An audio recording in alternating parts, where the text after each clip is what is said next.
All right, guys, how we doing? Welcome back to another episode of For Checking TV. I'm your host, Doug Lackey. Alongside me are my co-hosts, Scotty Porterfield, TK Catellis, and Peyton Trollinger. And tonight we are joined by a special guest. He's played over 300 NHL games, all with the Carolina Hurricanes, and he just recently has signed a contract to take his talents to Pittsburgh. Not only welcome to Pittsburgh, but welcome on to For Checking TV, Brock McGinn. Brock, how we doing? I'm doing good. Thank you. How are you guys doing?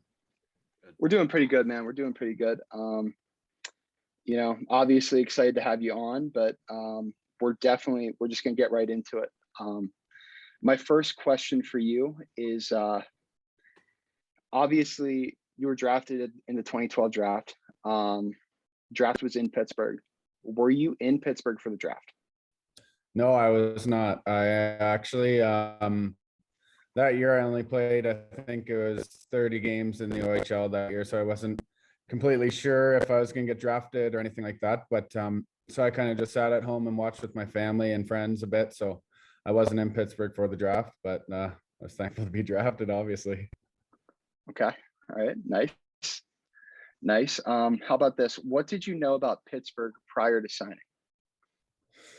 I just knew I've always heard good things. Just playing with Jordan Stahl too in Carolina, he always talked so highly about Pittsburgh and just how much him and his family loved it. So I think hearing things like that and just the organization is just known as a winning organization. So I think all that stuff it just gets you excited and it makes it a place that you want to play.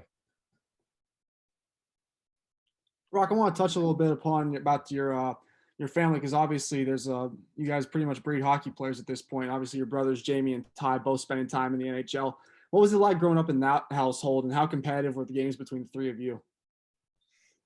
I don't even think it was just the games. I think it was just going to dinner and stuff too. Those were competitions. I think everybody wanted the first scoop at dinner and didn't want to be last. So I think growing up, it was definitely a lot of battles.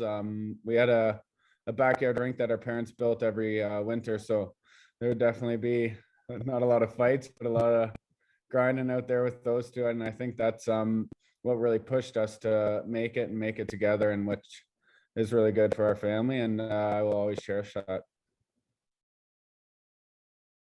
Now, before you made the jump to pro, obviously you played junior with the Guelph Storm. Did you ever consider going the college route, or did you always have your heart set on playing major junior? I was always, I think I was set on the OHL, but you always had to have that in the back of your mind. But seeing my brothers come up through the OHL and QMJHL, I guess I always just wanted to follow in their footsteps. So I think I just had OHL straight in my mind. So you end up going to Guelph, and you play under Scotty Walker there, a former Carolina Hurricane as well. How did he and the coaching staff help develop your game to help make you into an NHL caliber player? Yeah, I think just the OHL in general, I think it's a great junior league where it prepares you to go into pro hockey. And I think having coaches like Todd Harvey, Scott Walker, I think they really instill some NHL and pro hockey things into the junior hockey where they're preparing you for that next step. So I think just having those guys on the bench, it really helped me out. So Brock, I gotta ask you. So you're coming to Pittsburgh, and you're going to be playing with probably one of the most superstitious players in the entirety of the NHL, and Sidney Crosby. So I think I would like to know, and I think the fans would like to know, do you have any like pregame superstitions, pregame rituals that you do before every game?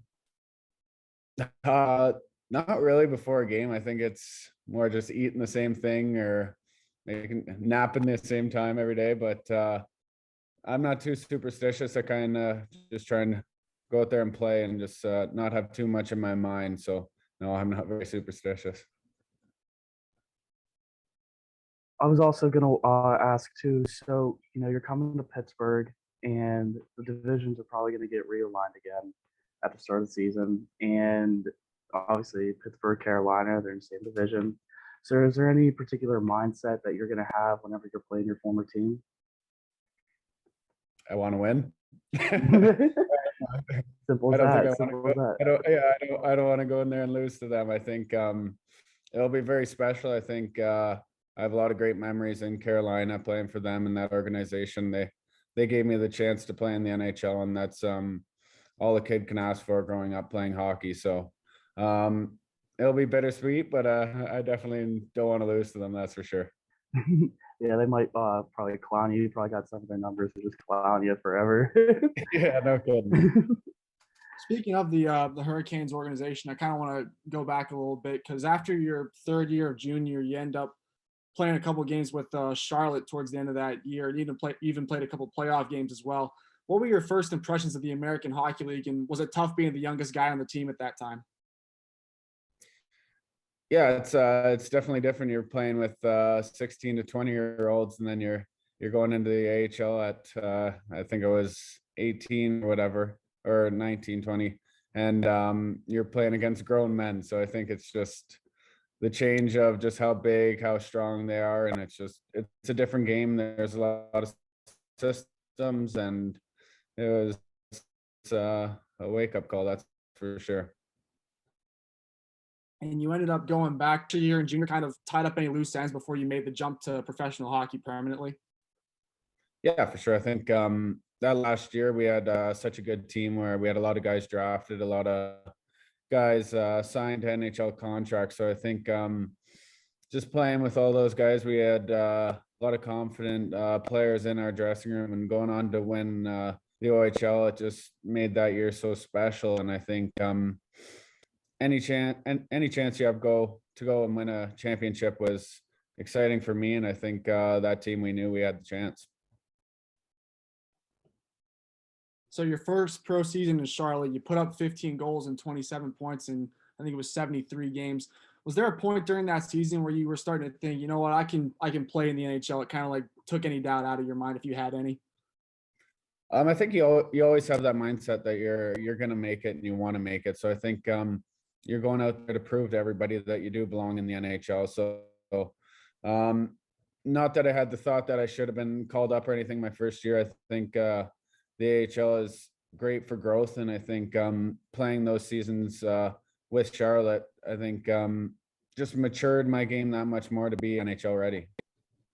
And I guess let's get into, that NHL debut, because you get off to a hot start the next year. You score 2 goals in your first 2 games with the Checkers, and then you get called up to the Hurricanes. Where were you when you got the call? Oh, I think we were in the dressing room for a practice or something. And then, I was off to Detroit and played in the old Joe Louis Arena, and for my first game, and it was pretty special. I scored my first shift. So had my parents and my grandparents there, and I don't think they believed it happened, but it was a lot of fun and very special memory in my mind. So, Brock, so you've only played for one NHL team your whole career. So now that you're coming over to Pittsburgh, first time outside of Carolina, what are you expecting? How are you expecting to, fit in and maybe adjust to your new team?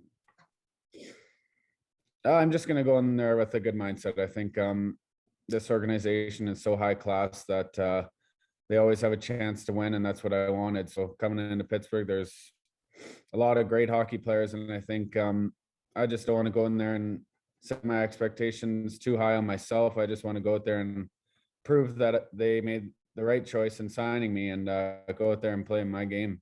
Now, is there anybody that you're kind of excited to get to know on the team? Maybe you've heard about them, you want to get to know them a little bit more? Well, as a kid, I think growing up, you always watched Sidney Crosby, so that's going to be pretty cool being able to say I played on his team and hopefully win a championship with them. But yeah, just those guys, you grow up watching them and idolizing them. So to be able to put the jersey on with them, it's going to be pretty cool. And Brock, to follow up with Peyton as well, I know you were mentioning some stuff that you feel like bringing to Pittsburgh based on what you've seen with Pittsburgh play and how you played with Carolina. Is there anything different you see, like when you're coming into the lineups here in Pittsburgh, that you think that Pittsburgh would change up to have you in the lineup, or anything you think you'd be bringing to the lineup that would make it a little bit better as far as like the play style? I hope to bring more offense, that's for sure. But I think they signed me knowing what type of player I am and what I can bring to a team. I think I'm a player who can play that physical game and maybe get under the team's skin a bit, but bring some energy to the guys. And I think I'm going in with the mindset I'm going to play the same game. Brock, I want to go back to Carolina a little bit. One thing I want to touch on was like everything seemed to change down in Raleigh around 2018, around that 2018-19 season, starting out with the coaching staff. Bill Peters steps down and Rod Brindamore moves into the head coaching position. Was it an easy transition since he was already an assistant coach all those years before?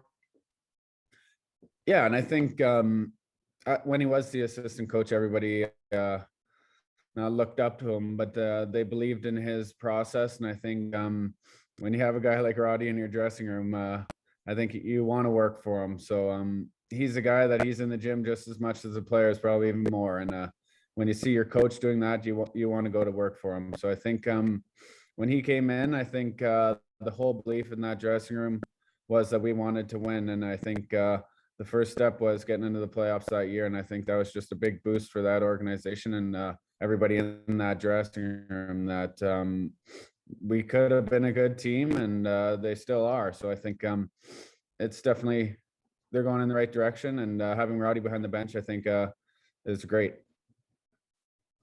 Now, speaking of the culture change in Carolina starting in 2018, I'm very curious to know what started the Storm Surge post-game celebrations and which Storm Surge is your favorite? I'm not exactly sure how it started. I think it was more just getting the fans involved, and I think it's awesome. I think it keeps them in their seats till the end of the game. If you're up a couple goals, some people try and leave and beat the traffic, but it seemed that everybody stayed in their seats until the final buzzer just to see what was coming. And we kind of tried to do something along the whatever season it was. Say it was the Super Bowl or March Madness. I think we tried to tie something that was going on at that time into what we were doing. But along my favorites, I don't know. There's some that are pretty funny, but I'll go with mine where I do the little Thor smash in the middle. That was a good one. Whenever you guys came up with that concept, like what was the reaction in the locker room? Like, did everybody buy in right away, or were some guys like, what are we doing here? Because obviously it was met with mixed reactions from fans and critics alike. But what was it like? What was the buy-in in the locker room?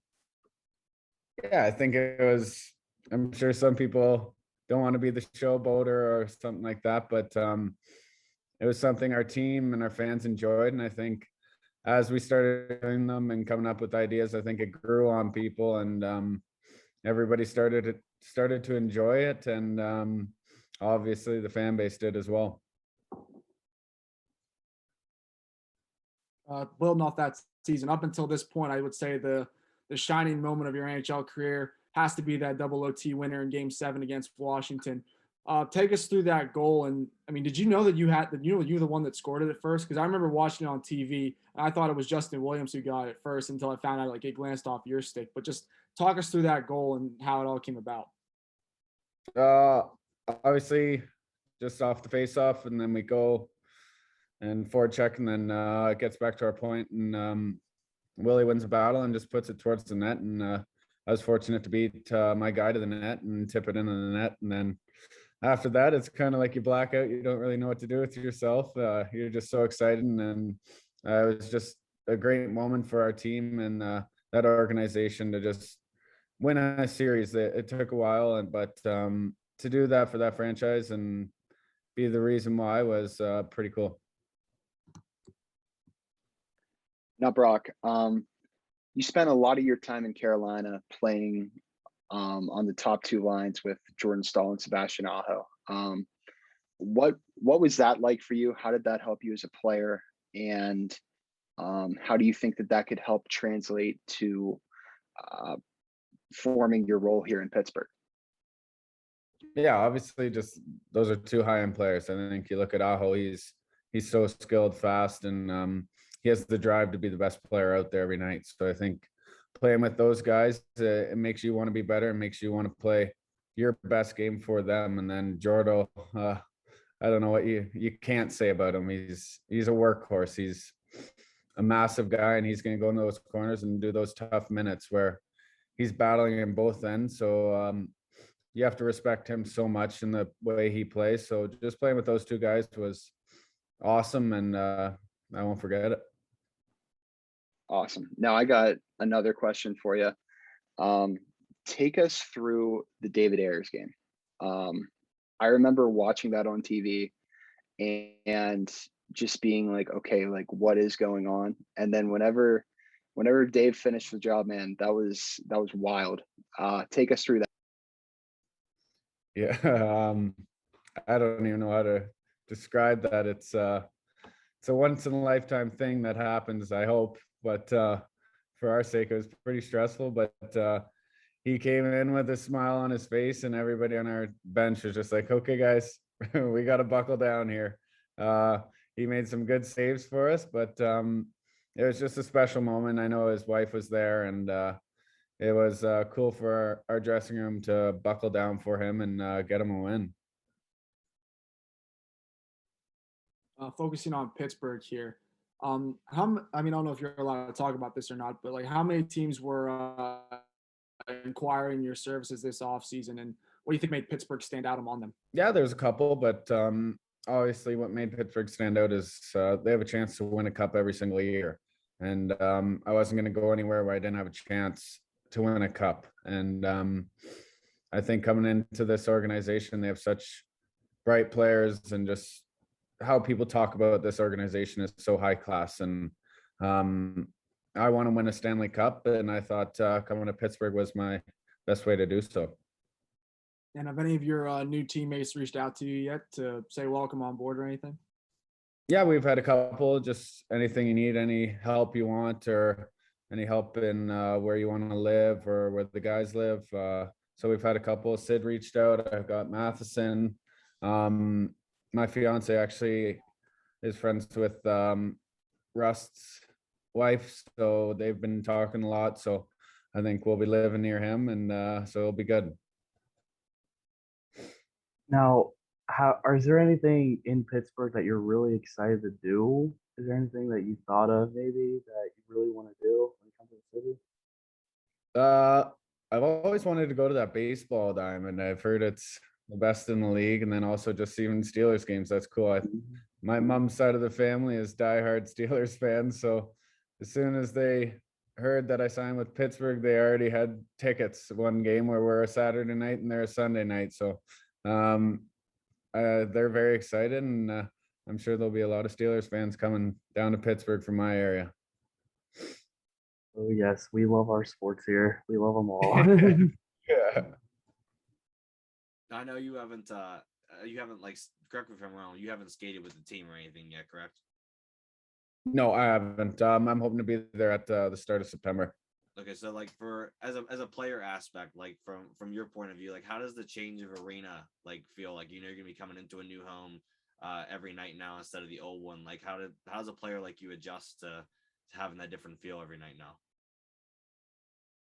I'll definitely be a little nervous going in for the first time, but I think going in a new dressing room, it happens all the time to players, and I think every dressing room you go into, the team makes you feel welcome, and so I'm looking forward to getting down there and getting started. So I don't think it'll change too much. It's gonna be new scenery, that's for sure, but it's probably gonna be around the same.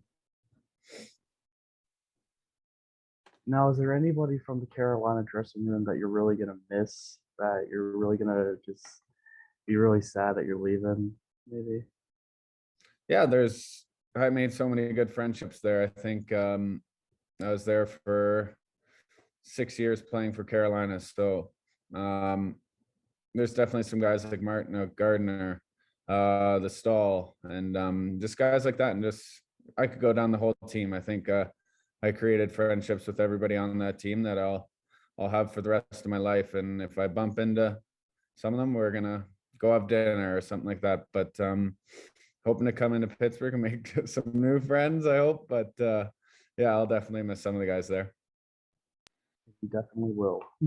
Now, touching on Jordan Martinook, I'm curious if you know this or not, but what started him shouting Mr. Svechnikov at Andre before every game?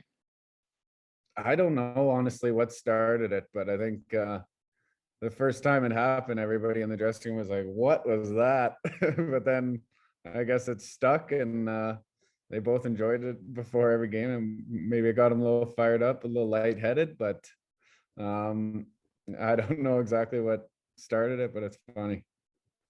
Yeah, it's honestly hilarious. Now, somebody that I'm curious about that you played with for several years in Carolina. Obviously, he's kind of gone from place to place, has some type of a reputation about him. I'm curious, what's it like to play with Dougie Hamilton, and how is he like as a person? Because I feel like at least a lot of people don't know a whole lot about him, and I'm really curious to know. He's a great guy. He's quiet. He's likable. I don't think you can say many bad things about Dougie. He's heartfelt. I think he wants to get to know you, but he's quiet, but he's harmless, and he can be a lot of fun.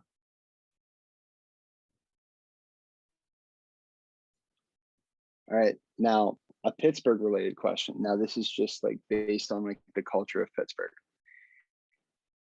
In the city of Pittsburgh, we have this thing called the Permane Brothers sandwich, where you have the coleslaw and the fries on the sandwich. What are your thoughts on that? And are you willing to try it? I don't know.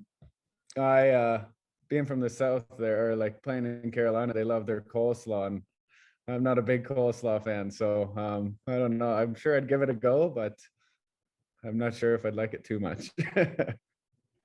Honestly, man, I think it's one of those things you have to try before a Steeler game. Yeah, yeah. Knowing that your family's Steelers fans is just awesome too. Like that. I feel like that's going to make the transition into like just being a fan favorite that much easier. Doug gave me the floor earlier this afternoon to ask about this.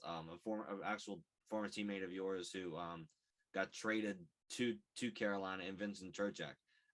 So I know you were there at the time when he got traded at that deadline and came into the team. So like when he first came into Carolina as well to play with you guys, how did he fit into the team? Like, were you guys expecting him to, kind of move out again, or did he fit right into the lineup with you guys immediately, or did it take some time? No, he fit in right away. I think no, I knew Troach before he came to Carolina, just from going to visit my brother in Florida. So I got to meet him a couple times before. So I think some people might have been a little nervous because everybody who plays against Vincent Trocheck doesn't like Vincent Trocheck on the ice. So I think he's a guy you want to have on your team. He's so lovable, and he's just a little goofball, but yeah, I love him. I still talk to him, and he's a great guy. Yeah.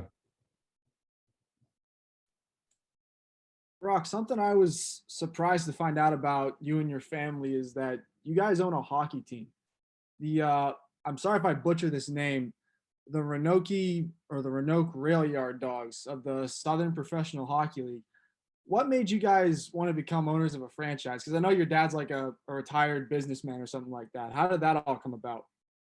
Yeah, so it's Roanoke Rail Yard Dogs, but someone kind of approached my oldest brother Jamie and looking into a franchise, and then we started, I guess, touring around trying to figure out if we wanted to do it, if it was something smart. And I think my dad has always taught us to learn both sides of hockey, so this was kind of an in for us to learn the business side of hockey as well as play it. So I think when we're playing, obviously we're keeping an eye on scores and stuff like that. But right now it'd be during our season, my brother and my dad would take more control and stuff like that. But it's definitely fun. We go down there and do a hockey school every summer. So the numbers are growing, and I think that hockey is growing in Roanoke as well. So that's a positive and something that we really like to see.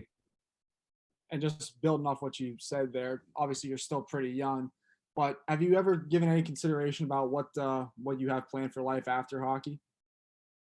I hope I play hockey for a lot longer, so I haven't fully thought about that yet. But I don't know.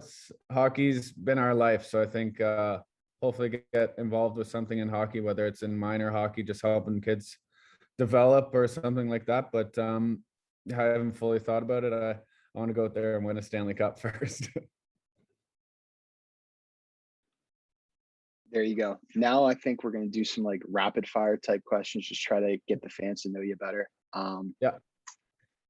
It's before a game. You got the music in. What are you listening to? Oof. That's the one thing I'm not too much help with. I'm not a huge pick my own song type of guy. I'm letting whoever's in the dressing room play what's on, but not that it's a huge pump up type music, but I'm a big Chris Stapleton fan, so I'm a country music fan through and through. So Okay, good deal. Favorite movie? Step Brothers. Let's There you go. go. That's a good one. That's a good one. I'm just gonna ask this before I go out and ask it. Favorite hockey memory? Is it the double OT winner against Washington? Yeah, Yeah, that's got it. Yeah. I figured. Good deal. If you weren't playing hockey, what would you be doing as a profession? I wouldn't mind being a professional golfer. That'd be nice. Doing the sun, but growing up, I always wanted to do something in, say, art or like graphic design. That was kind of the things that I was good at in school. But yeah, if I could really pick, I'd be a golfer. Okay, so the professional golfer thing just brought up a question that I had one of my buddies send me. Obviously, there's a lot of great courses out in Western PA. Is there any course that you have your eye on that you're looking forward to play, maybe whenever things get settled in during training camp or something like that? I haven't honestly looked at courses yet. It's kind of all coming together right now. We're really busy trying to get everything settled and organized to get down to Pittsburgh. So I'm sure I'll get down there and get some opinions from the guys on what courses we got to try out. Okay.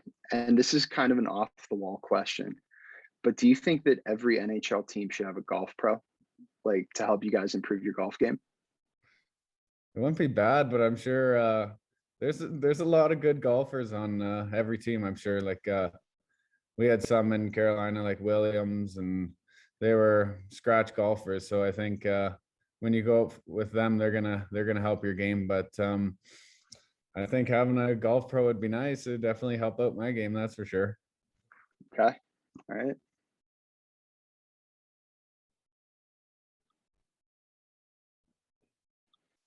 Yeah, the reason I asked that question is just simply because my friend who sent that in, he's actually a golf pro for the Florida Everblades in the ECHL.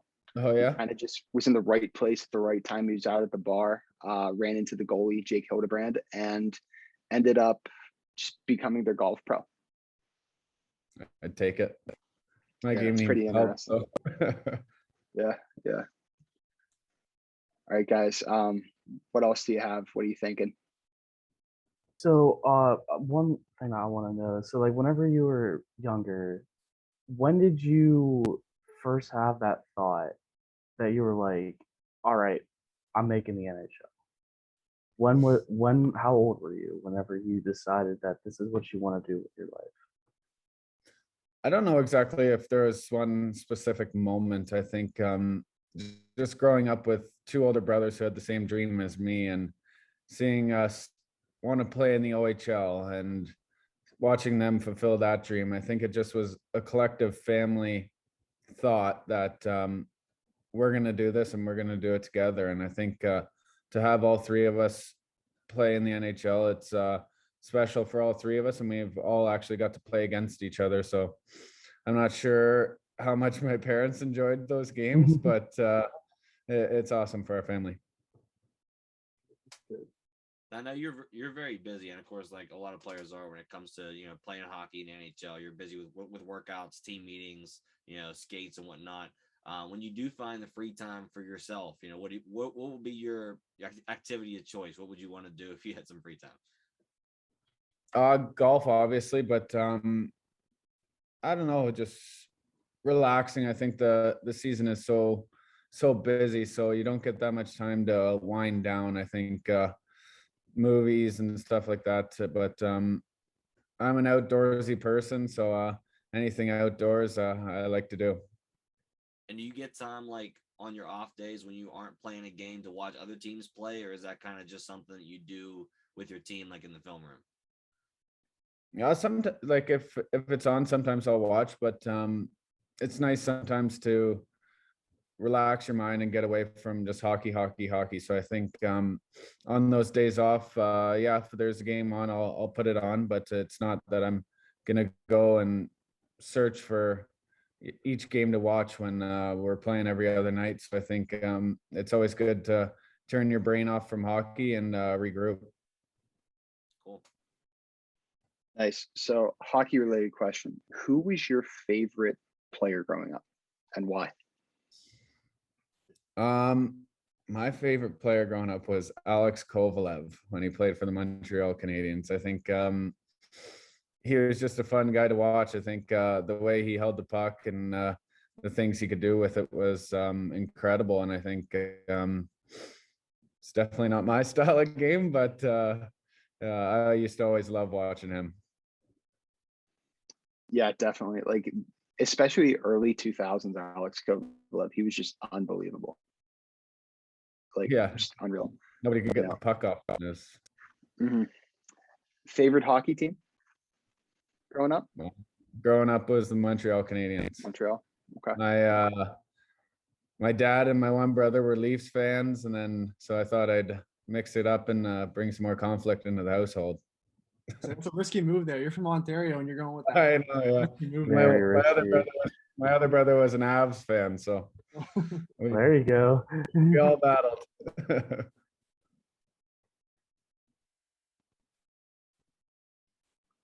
All right, guys. Peyton, go ahead. I was just gonna say, have you gotten like, I don't know, like, did they send you like a jersey or anything for? Yeah, my gear actually just showed up yesterday, so Oh, okay. I'm excited to put that on tomorrow and get on the ice. So that'll be nice to have. That the jersey definitely looked good in black and gold. I think I will definitely be purchasing one. I think all of us probably will. Yeah, the black and gold looks good. Took a picture and sent to my parents, and they're all fired up. So You can wear that when you go to Steeler games, Pirates games, anywhere. All you need in the city of Pittsburgh is just a jersey, and you're good. So you just walk around. So, are you looking forward to adjusting to Pittsburgh? Obviously, you said you want to go to a Pirate game, and you're probably going to end up going to Steelers games. Are you excited to really just kind of like get yourself into the culture of the city? Because like this is, I'll be honest with you, I think that Pittsburgh, like once you put it up to like other cities, it's one of the biggest sports towns in the world. And I'm just curious to see like how you're ready to just like throw yourself into that fire and get adjusted to that. Yeah, I'm excited. I think it's going to be a great new chapter in my career, and just Pittsburgh isn't too far from my hometown, so I know family and friends are excited to come down and see Pittsburgh. I think everybody, it is a sports town, and everybody knows it is. So I think when people come visit, there's going to be so many things to do and just see, and I think I'm going to dive in head first and just enjoy it. Okay. Now, are you ready to adjust to like being like a Steelers and a Pirates fan? I don't know. Are you like a Blue Jays guy since you're from Canada, or? Yeah, I'm a Blue Jays fan, but I can have two teams, maybe cheer them both on, but just not watch the game when they're playing each other. But I don't actually have a football team, so I'm definitely gonna become a Steelers fan. More of a fantasy football team. Yeah, I think that's where we all are at. I'm at that stage in my life where I just kind of watch players. So Yeah, exactly. All right, guys. Is there anything else that you have for Brock? I don't believe so. No. Good to hear. He answered a All Oh, lot right, of guys. questions. Yeah. It's pretty Yeah, good. we did a lot in a short period of time. All right, Brock. Well, thank you so much for coming on. Good luck to you this season, and go win one. Go get a ring, man. This is going to be a fun time. So I appreciate it. Thanks for having me on. And all right, have a guys. good night. Yeah, thanks. All right, guys, this was another episode of Forechecking TV. Follow us on Twitter at Forechecking TV and subscribe to us on YouTube and get us and find us wherever you get your podcast from. Thank you guys and have a good night.